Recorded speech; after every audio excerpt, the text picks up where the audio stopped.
Hi hello అందరికీ welcome back to our channel. ఈరోజు మన ఛానల్లో వరలక్ష్మి వ్రతం స్పెషల్గా బెల్లం పరమాన్నాన్ని చూపిస్తున్నాను. టేస్ట్ అయినా టెక్స్చర్ అయినా తినడానికైనా చూడడానికైనా ఎంతో బాగుండే పరమాన్నాన్ని పాలు అస్సలు విరగకుండా పర్ఫెక్ట్గా ఒకసారి ఇలా ట్రై చేయండి. పాలు విరుగుతున్నాయి అన్న వాళ్ళు ఒకసారి ఈ వీడియోని చూసి ఫాలో అవ్వండి. పర్ఫెక్ట్గా వస్తుంది బెల్లం పరమాన్నం అనేది.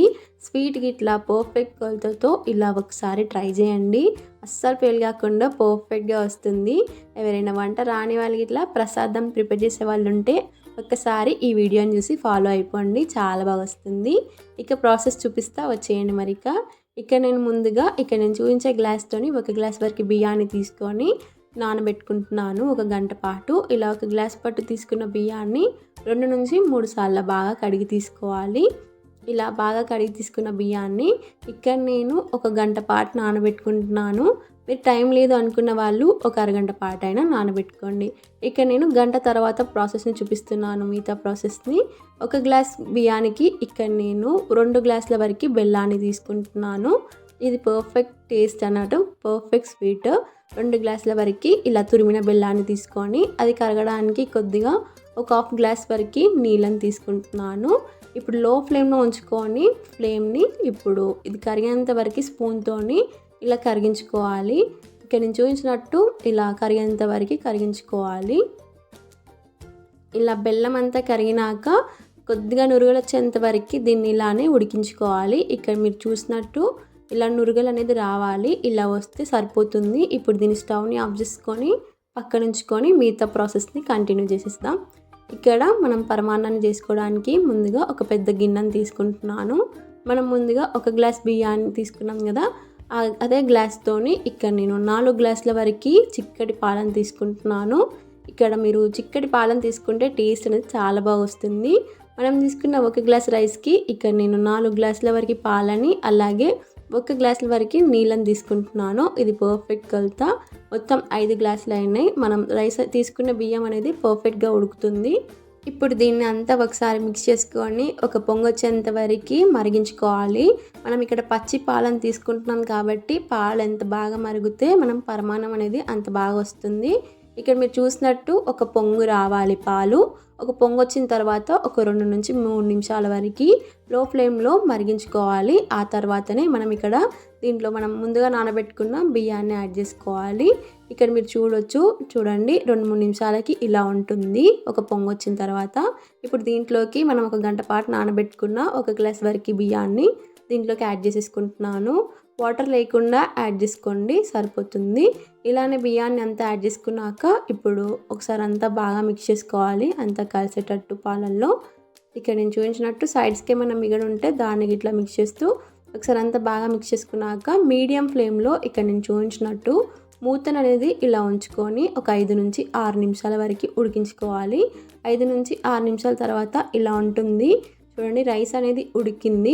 ఇప్పుడు దీన్ని ఇక్కడ నేను చూపించినట్టు స్మాష్ చేస్తూ కలుపుతూ ఉడికించుకోవాలి మీడియం ఫ్లేమ్లో మరో 5 నుంచి 6 నిమిషాల వరకు. కన్సిస్టెన్సీ అనేది కొద్దిగా దగ్గరికి వస్తుంది. సో రైస్ అనేది దగ్గరికి రావడానికి ఇలా స్మాష్ చేస్తే దగ్గరికి వస్తుంది. ఇలానే స్మాష్ చేస్తూ ఉడికించుకోవాలి. సైడ్స్కి ఏమైనా మిగడ అనేది పేరుకుంటే దాన్ని ఇట్లా తీసుకుంటూ ఉడికించుకోవాలి. చూడండి మరో 5 నుంచి 6 నిమిషాల వరకు ఇలా వస్తుంది ఉడికించుకుంటే. కన్సిస్టెన్సీ అనేది కొద్దిగా దగ్గరికి వచ్చింది మీరు అబ్జర్వ్ చేస్తే. ఇప్పుడు దీన్ని ఇలానే కలుపుతూ మరో 2 నుంచి 3 నిమిషాల వరకు మరి కాస్త దగ్గరికి వచ్చేంత వరకు ఉడికించుకోవాలి. మనం దీంట్లో బెల్లాన్ని కరిగించుకున్న వాటర్ని యాడ్ చేసుకుంటాం కాబట్టి కన్సిస్టెన్సీ కొద్దిగా ఇంకా దగ్గరికి అనేది రావాలి. చూడండి మరో 2 నుంచి 3 నిమిషాలకి ఇలా వస్తుంది దగ్గరికి. ఇప్పుడు మనం దీంట్లో ఒకసారి అంతా మిక్స్ చేసుకొని మనం దీంట్లో ఇప్పుడు మనం ముందుగా ప్రిపేర్ చేసి పెట్టుకున్న బెల్లం పాకాన్ని ఏదైతే ఉందో దాన్ని దీంట్లో యాడ్ చేసుకోవాలి. ఏదైనా డస్ట్ ఉంటే పోవడానికి ఇక్కడ నేను స్ట్రైనర్ యూజ్ చేస్తూ బెల్లం పాకాన్ని తీసుకుంటున్నాను. ఇలానే పాకాన్ని అంతా తీసుకున్నాక ఇప్పుడు గరిటెతో అంతా ఒకసారి బాగా మిక్స్ చేసుకోవాలి. బెల్లం పాకం అనేది రైస్లో అంతా కలిసేటట్టు బాగా మిక్స్ చేసుకోవాలి. ఇక్కడ నేను చూపించినట్టు అంతా కలిసేలాగా ఒకసారి అంతా బాగా మిక్స్ చేసుకోవాలి. ఇప్పుడు ఫ్లేమ్ని మట్టుకు లోలోనే ఉంచుకొని ఈ ప్రాసెస్ అంతా చేసుకోవాలి. చూడండి అంతా మిక్స్ అయితే కొద్దిగా కలర్ అనేది చేంజ్ అవుతుంది, లైట్ బ్రౌనిష్ కలర్లో వస్తుంది. ఇలా వచ్చిందా అని ఇప్పుడు మీరు ఇక్కడ కన్సిస్టెన్సీ చూస్తే కొద్దిగా లూజ్గా ఉంది కాబట్టి మరో 2 నిమిషాల పాటు దీన్ని ఇలానే మూతను ఉంచుకొని లో ఫ్లేమ్లో ఉడికించుకోవాలి.